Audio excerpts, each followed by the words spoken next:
Habis olahraga banget ini di jalan. Anyway ini nggak nyala ya rokoknya. Gue biar keren aja. Rokok tuh kayaknya itu keren gitu.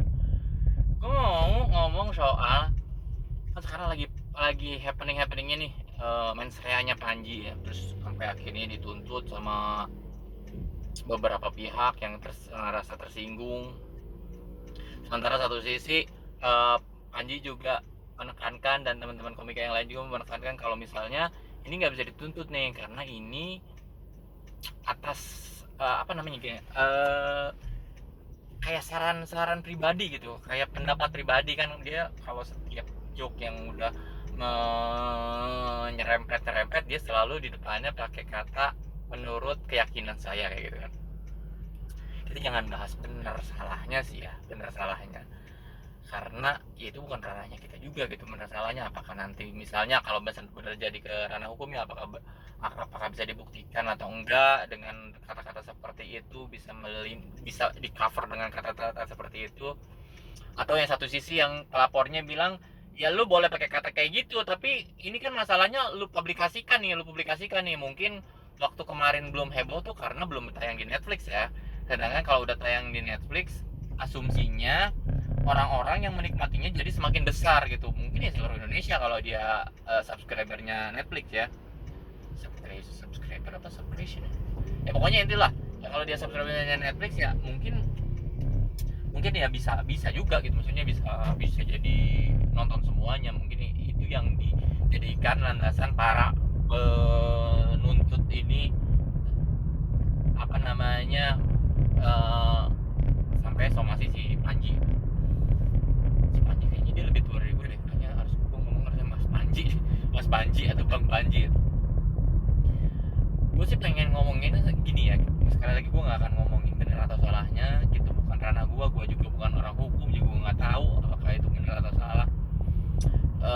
Pasti akan ada pembelaan dari kedua belah sisi. Dari sisi komikanya akan membela segila-gilanya, sebisa-bisanya kalau itu tuh ya udah, itu produk karya seni aja gitu. Lu nggak bisa mempolisikan karya seni. Kalau misalnya lu polisikan karya seni, nanti berapa karya seni yang bakal lu polisikan.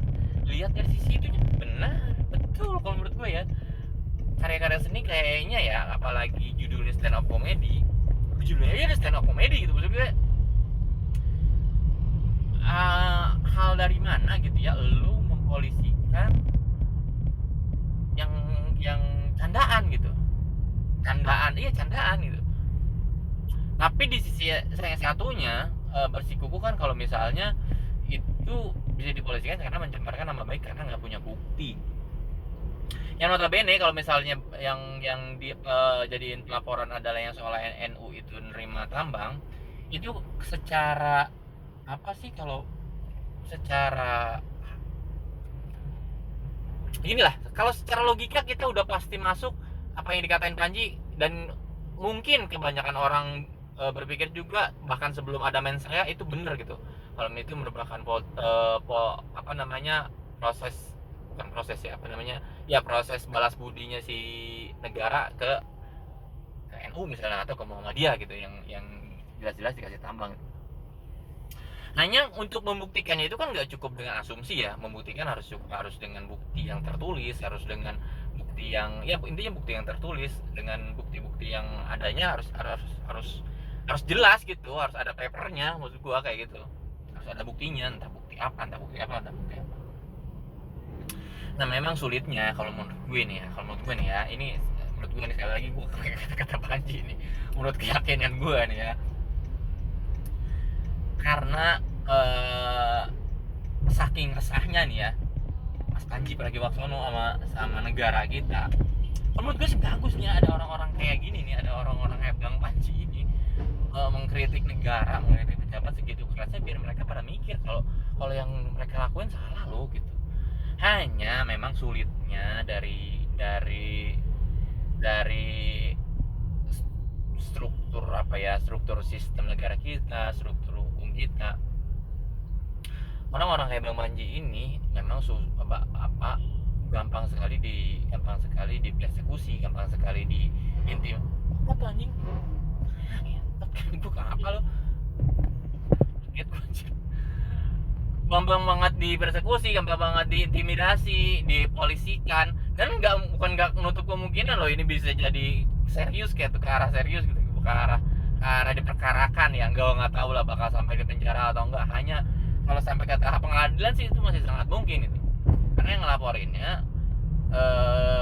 ngelaporinnya organisasi sebesar NU, walaupun kalau menurut gue ya ini sih belum ke NU tingkat tinggi banget, ini kan baru gue nggak tahu ya grassroots atau enggak ya, pokoknya golongan mudanya, gue nggak tahu dia termasuk organisasi tinggi di NU juga atau enggak tuh. Nah, susahnya ya kayak gitu, susahnya orang-orang yang kayak gini memang gampang diintimidasi. Plus lagi memang budaya Indonesia kan tidak seperti ini dulunya. Mungkin ini yang berasa yang pengen dirubah sama teman-teman kita yang kayak aktivis, kayak komika. Kalau ada pendapat lain nggak masalah loh, ada pendapat lain yang menyentil itu nggak masalah loh, atau mungkin ada pendapat lain yang memang belum ada buktinya tapi memang sudah santer di telinga kita dikemukakan, nggak masalah loh. Karena memang di beberapa negara itu jadi nggak masalah gitu. Tapi memang ya kalau menurut gue ya, gimana ya, satu sisi gue sih setuju banget ya orang berpendapat nggak dibatasin sama sekali ya. Hanya terus terang gue ada sisi takutnya juga sih ketika berpendapat nggak dibatasin. Dalam artian ketika lu berpendapat belum ada bukti lu kemukakan di depan umum, lu udah kemukakan di depan umum, apalagi lu posisinya di situ misalnya public figure yang dimana lu bisa menginfluence beberapa orang atau banyak orang atau sedikit orang, yang kalau belum ada bukti jadinya bahaya gitu. Takutnya ya mending kalau misalnya yang dipublikasikan sama lu sesuatu yang benar gitu, tapi kalau ketika salah kan jadi rawan juga gitu, apalagi hal-hal yang sensitif. Kalau kita kan suka banyak tuh ya orang-orang berpendapat, kita kapan mau maju kalau kayak gini, kita kapan di Amerika aja begini, di Eropa aja begini, di sini begitu sih. Kalau menurut gue sih ya, kita nggak perlu jadi Amerika, kita nggak perlu jadi Eropa, kita nggak perlu jadi negara mana aja, kita nggak perlu gitu. Ya, biarin aja Indonesia berkembang dengan budayanya gitu, berkembang dengan ya Indonesia, nggak usah dijadiin Amerika, dibebas-bebasin kayak Amerika. Toh menurut gue ya sekarang di Amerika kayak misalnya ya, kemarin tuh ada yang ditembak tuh siapa sih, gue yang pendukung Trump garis keras tuh, gue lupa deh, pokoknya dia bukan politisi tapi kalau nggak salah dia aktivis Trump garis keras ya, pokoknya pendukung Trump garis keras. Ditembak kan waktu dia kampanye itu namanya ya, orasi ya, enggak kayak seminar gitu di kampus, terus tembak di Jogja, gue ngeliat tuh gimana. Nah gue nggak mau ada hal-hal kayak gitu gitu, penembakan liar banyak di Amerika terjadi. Ya gue nggak ngerti ya maksudnya, tapi kan kalau kita ngambil case-nya si yang itu kan karena dia berpendapat sampai ada orang yang nekat buat ngebunuh karena mungkin dia kesel, kalau logikanya kayak gitu. Gue nggak tahu kalau ada pesanan atau enggak ya. Nah gue nggak mau kayak gitu dimana perbedaan pendapat yang dikemukakan oleh orang menjadi tendensi sendiri buat orang bertindak anarkis, buat orang bertindak, aduh gue udah kesel nih, matiin aja nih orang. Nah maksud gue jangan sampai ada pemikiran seperti itu gitu, karena itu nggak bisa kita kendaliin gitu, nggak bisa dikendaliin. Rasa kesel orang terhadap pendapat seseorang tuh nggak bisa kita kendaliin gitu. Tapi ya salah juga gimana ya, gue bilang nih kayak buat si Malakama ya, kalau dibatasi juga salah pendapatnya, tapi kalau nggak dibatasi nih gue takutin itu tuh hal-hal kayak gitu, hal-hal yang di Indonesia yang di Indonesia nggak ada menjadi ada gitu. Gue takutnya itu gitu, takutnya yang di Indonesia yang tadinya tabu menjadi nggak tabu lagi buat mempersekusi orang gitu, buat apalagi sampai misalnya kayak yang di Amerika itu sampai ngebunuh orang gitu. Kayaknya jangan deh, kamu tuh jangan. Kalau Indonesia udah sampai ke tahap situ ya, kalau menurut gua yang bakal rugi ya semua orang, nggak cuma si public speakernya, nggak cuma masyarakatnya, ya semua orang. Ketika emosi orang Indonesia sudah pada